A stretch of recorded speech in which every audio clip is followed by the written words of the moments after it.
Oh, God, you have great questions.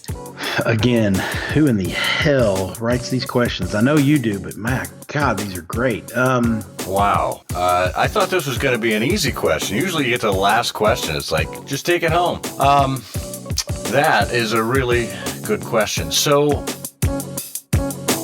there's a lot that you can do by just doing and kind of taking your education into your own hands. And so, Yo, welcome to another episode of Tiny Giants, the creator economy show that's about careers over celebrity.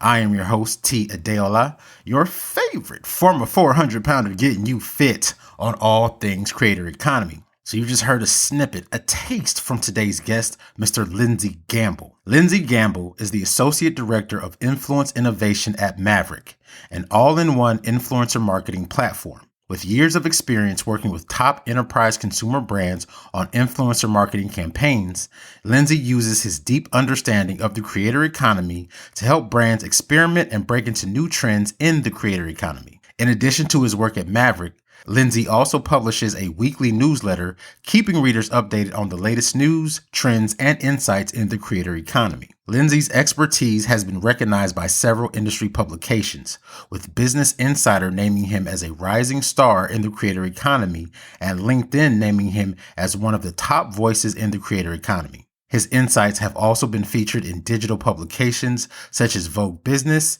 Adweek, The Drum, and Marketing Brew. When he's not working with clients, Lindsey also partners with brands like LL Bean, Everyman Jack, and Allagash Brewing on sponsored content as a creator. Next, my conversation with Tiny Giant, Lindsey Gamble.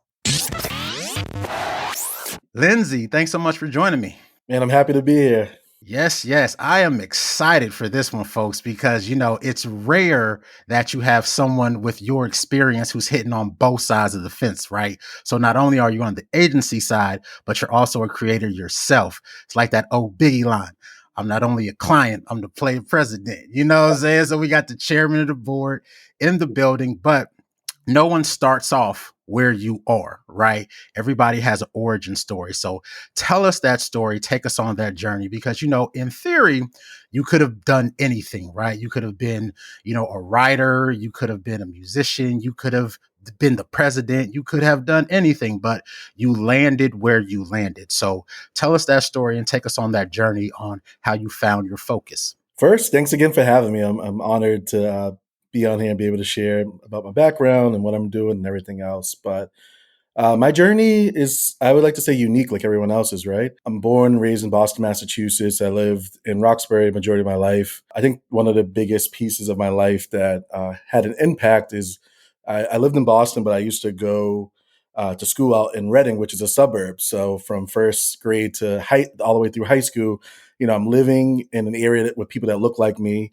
but going to school and spending the majority of my time, in the classroom with people that don't look like me. And so that has given me a lot of perspective in my life, and just being able to, kind of mingle throughout the world with people from different backgrounds, different races and everything else. And so I think that really sets the tone. In terms of, everything else, I went to school at Bryant University, majored in communications, played football there. Playing in the NFL was really my dream. I took it as far as I could with some pro days, with getting an agent and everything else. My next dream, or at that time, was to really work in social media. Unfortunately, I didn't do a lot of internships in social media in college. So when I got out of college and I was trying to get a job in that field, it was really tough. Thankfully, I got a job at Dana-Farber, which is a cancer hospital, and really helped with the fight against cancer, even though that wasn't my passion. But I used that time not only to kind of earn a living, but also to create a internship for myself. And so I started writing about the local music scene, the local hip hop scene, interviewing artists, running shows, managing artists.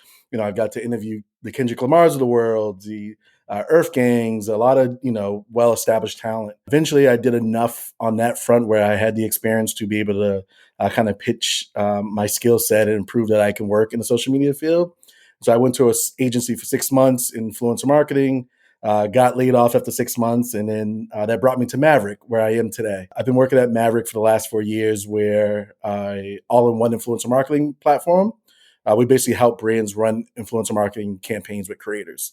My role has evolved there. During my first 2 years at Mavrck, I spent a majority of my time executing campaigns on behalf of enterprise consumer brands. So helping them really figure out what the influencer marketing program is. That eventually evolved into the role I am at today, where it's really focused on innovation. So looking at the creator economy, looking at the influencer marketing world, and helping the company stay, up to date on everything creator economy, but more importantly, helping our customers drive value through partnerships with creators on new platforms, new use cases, and really thinking about the brand and creator partnership much more than just social content. So long kind of background, but that's where I am today. I dig it. I dig it. And that's dope. So, one of the benefits of being a giant is that you have that bird's eye view, right? That 30,000-foot view from the jet, or 10, 20 stories up from the penthouse that you've earned, right? So, given that high level perspective, are there any giant non-obvious traps that you would counsel someone just now coming into this space, or even if you could go back and talk to your younger self? And I'll go first for an example. So I'm a professional digital marketer by trade. And when I got out of high school way back in 2002, I just went to Google and said, how do you make money online? Right. And I got a lot of bad information. There were some nuggets in there, but I got a lot of bad information because, I was so very green at the time. Like, I was damn near Namekian. I was so green. For all my Dragon Ball Z fans out there, you know what I'm talking about. So I was really green, and I got a lot of bad information, and there was no one to orient me. There was no one to say, hey, this is good baseball. This is not good baseball. So if I could go back and talk to my younger self, or talk to young professionals like I do today, I really try to counsel them against avoiding some of the non-ethical players in the space, which are not obvious to you when you first enter the space because, you're new with all that. And that was kind of a long lead up. Are there any, from your vantage point now as a seasoned professional, are there any giant non-obvious traps that you would call out? When I think about kind of what worked for me, I would say that you don't have to be in a particular role or place to do the things that you want. I think a lot of times, we think that in order to be in digital marketing, we have to have the internship. We have to go and do what we want at a company. And so, as I talked about earlier, I kind of struggled with getting a job in social media because I didn't have that internship what a lot of companies wanted at that time.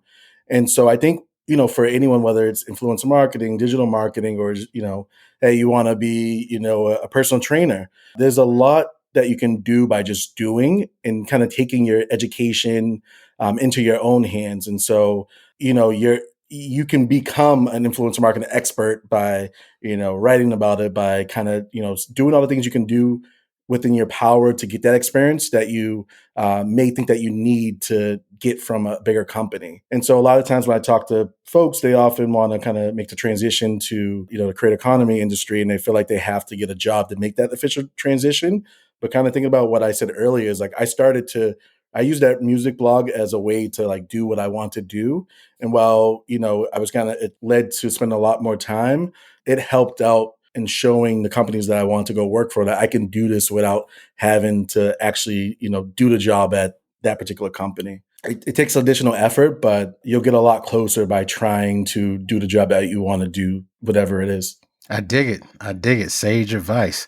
So another benefit of being a giant in your space is that you get to shape the landscape, right? You get to knock down trees, move mountains, and, make things the way that you want them to be. So given your purview, what changes to the landscape are you trying to make as it pertains to digital marketing, influencer marketing? Yeah, influencer marketing hasn't been around for a long, long time. And so I feel lucky to have worked in it for 4.5, 5 years. And so the way I think about it is like, I think, you talked about me being a creator and a marketer. And so I always try to keep those two POVs. I never want to be too marketer heavy, and I never want to be too creator heavy. And I want to be able to share the POV from both sides, because I think that's really important to kind of, for the industry to move forward, right? We often have creators saying that, brands don't value them. And we have sometimes marketers saying that, creators are too needy, but, it's a relationship. And so by, participating on both sides, as a creator, I try to make the experience for brands great. And as a marketer too, I try to do the same thing for creators, whether it's campaigns I'm running at Mavrck or, one-off conversations that I'm having with creators that I meet through LinkedIn, or even the content that I'm creating. So it's really providing transparency and kind of pushing forward, the idea that, it's a partnership. It's creators and marketers, not creators or marketers. Like, the only way that we can continue to push things forward is by everyone looking at it as a partnership as opposed to, just a transactional relationship. I love it. Balance. Balance is key to relationship building. Very, very, very solid. So we are going to take a short break. And then when we get back, we're going to continue our conversation with tiny giant Lindsey Gamble.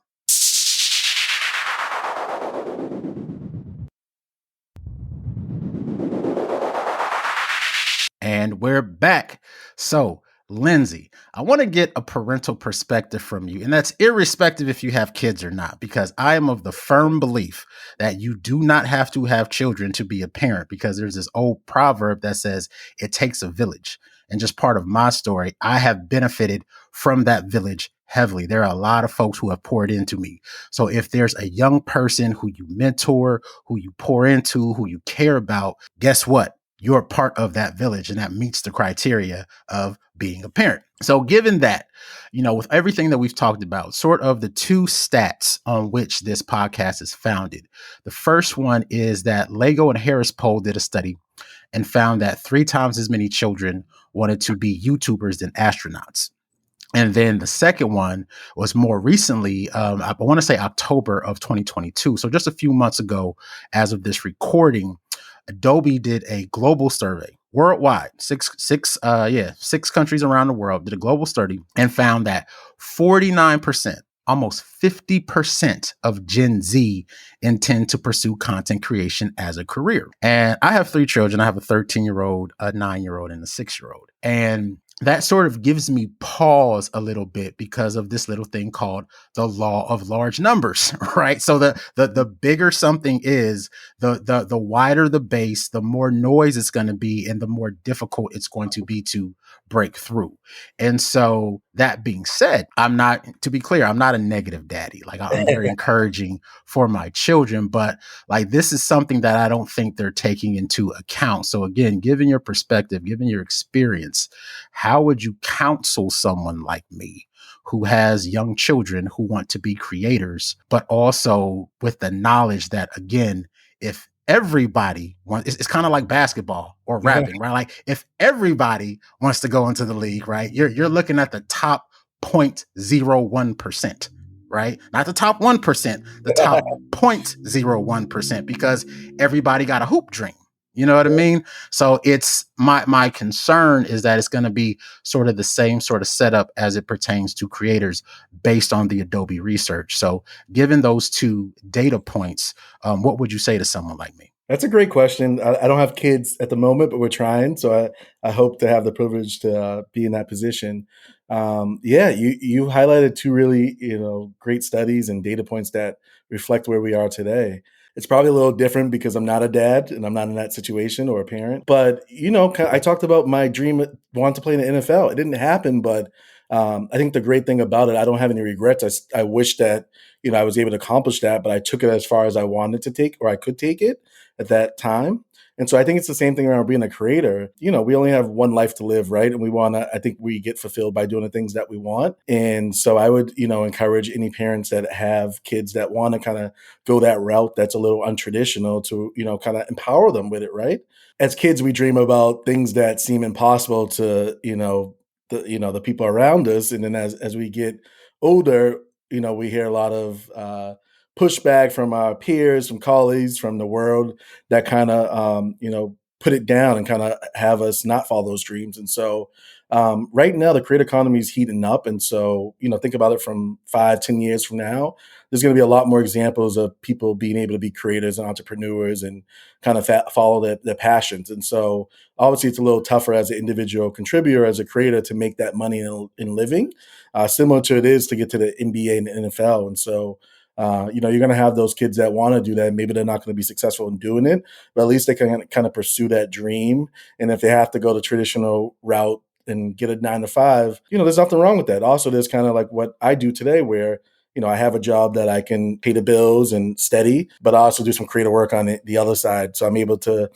fulfill things. I feel lucky to work in both industries, but I kind of do both at the same time. It is scary though. There's a lot of competition out there. Absolutely. Absolutely. So one last question. I'll let you go. I want to be respectful of your time. On the agency side of things, is there any one skill set or one thing that you see most creators don't have that maybe that they should sort of, bone up on? And it could be a hard skill or a soft skill. So, but is there anything that you will call out that you see repeatedly, like they could have been a little better negotiator, or they could have been did this, that, or whatever have you? Yeah. I mean, I would say, communication. I've been lucky to work with some great creators throughout my career, but I always think that sometimes if you don't know what a brand, wants you to do, or you have a question about what they want to do, or you're unclear, just ask them. I feel like the relationships that I built with creators are really based on them following up and say, hey, like, can you check this, or is this what you want? And really taking that human aspect. At the end of the day, it's two humans on the side, right? Like, the marketer and the creator, and we both want to do our jobs. And so it's really not looking at it from a transactional standpoint, even though it can be like that when you're working through platforms, when you're working through email and there's just a name and not a face to it. But just really, have great communication skills. If you're not able to create your content on time, or you have a personal issue, share with the marketer, share with the brand. I know more times than not, on my side, I would always say that, hey, your health and your family come first before any type of content creation and whatnot. And I would say a lot of the brands I work with too understand that. I dig it. Communication is key. And as they say, fortune is in the follow-up. So Lindsey, this has been phenomenal. Nothing left to do but roll out the red carpet. If you would, please share all your socials. Tell us what you got going on at Mavrck. Tell us about any personal projects. The floor is yours. Yeah, thank you so much for having me. This was awesome. You got some really great questions, and always honored to be able to share my POV. You can find me on everything Lindsey Gamble. I have a website, lindseygamble.com. I have a newsletter that you can sign up through the website. I also just launched my newsletter on LinkedIn.